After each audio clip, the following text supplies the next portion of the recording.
Hello guys, आपका education of study channel में स्वागत है। आज हम इतिहास अध्याय 1 फ्रांस क्रांति क्लास 9th एनसीईआरटी महत्वपूर्ण प्रश्न लगभग 40 क्वेश्चन को सॉल्व करेंगे। इम्पोर्टेंट क्वेश्चन है ये फ्रांस की क्रांति। जब फ्रांस में क्रांति हुई थी तो इस तरह की क्रांति हुई थी। 14 जुलाई 1789 की सुबह पूरा पेरिस आतंकी साया में घेरा हुआ था। इस तरह की युद्ध हुई थी। फ्रांस क्रांति की शुरुआत कब हुई थी? तो फ्रांस क्रांति की शुरुआत 1789 में हुई थी। 1774 में लुई 16वां ने राजगद्दी पे आसन किया था और 1791 में सम्राट की शक्ति को छीन लिया गया था और वहां के लोगों को अपना अधिकार प्राप्त करने के लिए संविधान बनाया गया। 1804 में नेपोलियन ने फ्रांस का सम्राट बना था। ये फ्रांस की क्रांति। जब फ्रांस में क्रांति हुई थी तो इस तरह की क्रांति हुई थी। फ्रांस देश की राजधानी कहाँ है? फ्रांस देश की राजधानी पेरिस है। वाशिंगटन अमेरिका की राजधानी, ढाका बांग्लादेश और बीजिंग चीन का। ये पेरिस का फ्लैग है। कौन सी राज क्रांति लुई 16वें के शासनकाल में हुई? तो फ्रांस राज क्रांति लुई 16वें के शासनकाल में हुई थी। ये लुई 16वें है। किस तिथि को फ्रांस में राष्ट्रीय दिवस मनाया जाता है? 14 जुलाई को फ्रांस में राष्ट्रीय दिवस मनाया जाता है। फ्रांस में क्रांतिकारियों ने बास्तिल किले की जेल को कब ध्वस्त किया था?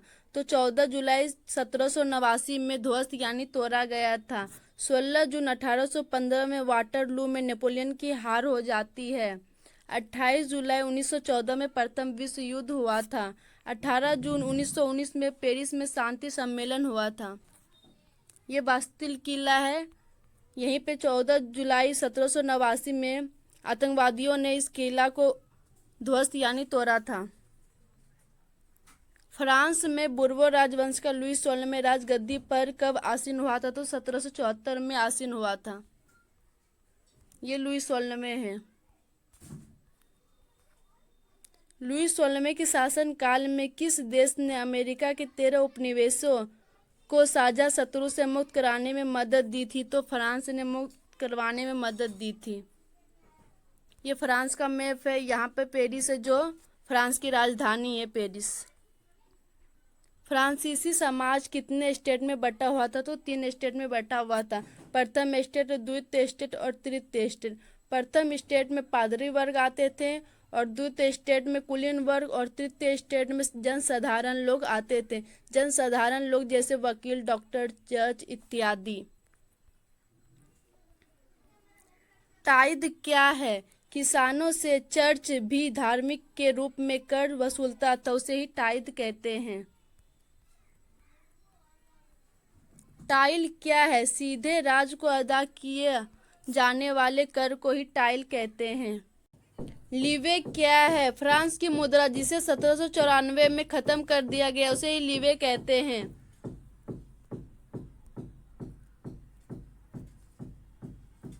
सन 1715 में फ्रांस की जनसंख्या कितनी थी? तो 1715 में फ्रांस की जनसंख्या 2.3 करोड़ थी।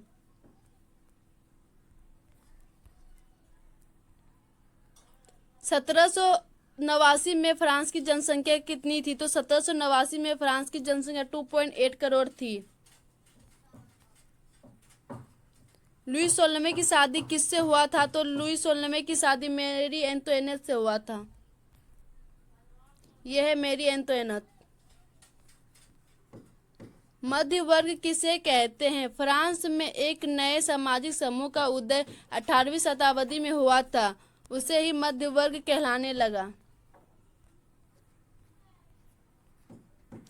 जीविका संकट क्या है? ऐसी चरम सीमा जब जीवित रहने के कम साधन भी खतरे में पड़ने लगते हैं, उसे जीविका संकट कहते हैं। The spirit of the lost नामक रचना किसने की थी? तो the spirit of the lost नामक रचना मॉन्टेस्क्यू ने की थी। The spirit of the lost नामक रचना में सरकार के अंदर देश के मध्य सत्ता विभाजन की बात कही गई। तो द स्पिरिट ऑफ लॉस्ट नामक रचना में सरकार के अंदर विधायिका, कार्यपालिका और न्यायपालिका तीनों के मध्य सत्ता में विभाजन की बात कही गई थी। स्टेट जनरल क्या है? स्टेट जनरल एक राजनीतिक संस्था है। स्टेट जनरल की अंतिम बैठक कब हुई थी? तो स्टेट जनरल की अंतिम बैठक 1614 में हुई थी। फ्रांसीसी सम्राट लुईस 16वें द्वारा कब नए करों के प्रस्ताव को पास कराने के लिए स्टेट्स जनरल की सभा बुलाई?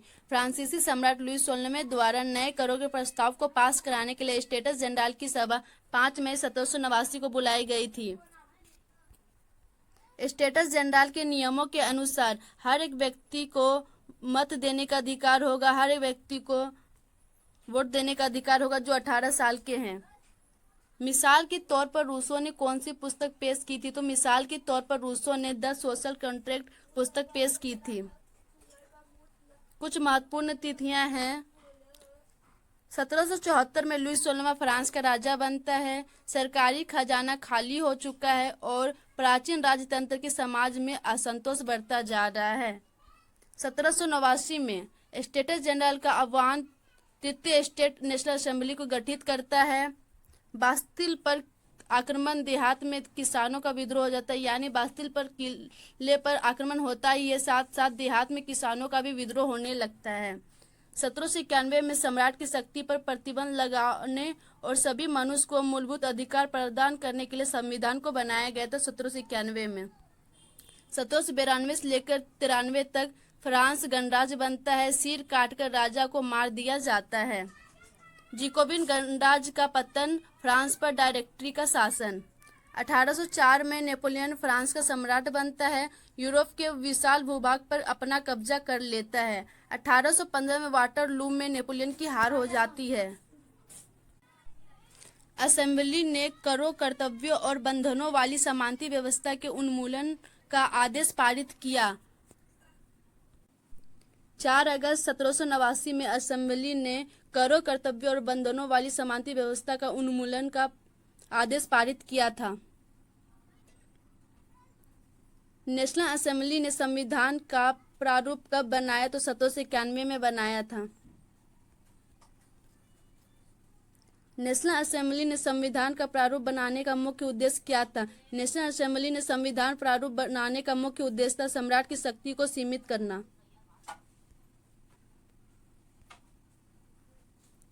सम्राट की शक्तियों को 3 भागों में बांट दिया गया था: विधायिका, कार्यपालिका और न्यायपालिका।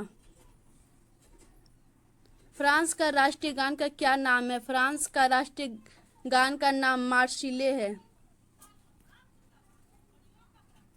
1791 के संविधान से केवल किन लोगों को ज्यादा अधिकार दिए जाते थे? तो धनी लोगों को। 1791 के संविधान से केवल धनी लोगों को ज्यादा अधिकार प्राप्त किया जाता था। किसे शोक कुलात के नाम से जाना जाता है? तो जिकोबिन को शोक कुलात के नाम से जाना जाता है। गर्मियों में एक विशाल हिंसक विद्रोह की योजना कब बनाई गई? तो गर्मियों में एक विशाल हिंसक विद्रोह की योजना 1791 में बनाई गई। फ्रांस में राजतंत्र की समाप्ति कब हुई? तो फ्रांस में राजतंत्र की समाप्ति 21 सितंबर 1792 में। फ्रांस को गणतंत्र कब घोषित किया गया? तो फ्रांस को गणतंत्र राजतंत्र की समाप्ति के बाद।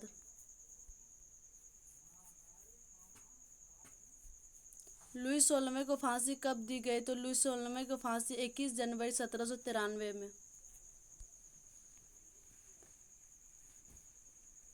कॉन्वेंट क्या है? धार्मिक जीवन को समर्पित समूह की इमारत को ही कॉन्वेंट कहते हैं। दंड की नीति किसे कहते हैं? तो दंड की नीति रोबेस्पियर को कहते हैं। नागरिक कितने प्रकार के होते हैं? नागरिक 2 प्रकार के होते हैं: सक्रिय नागरिक और निष्क्रिय नागरिक।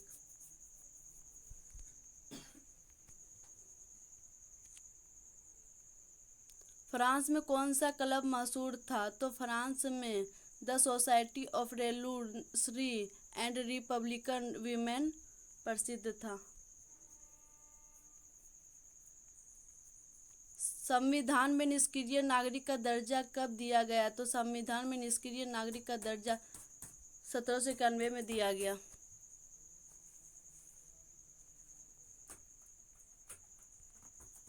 फ्रांस की महिलाओं ने मताधिकार प्राप्त कब किया? तो 1945 में किया। मेरी एंटोनेट को फांसी कब दिया गया? तो मेरी एंटोनेट को 21 जनवरी 1793 में दिया गया।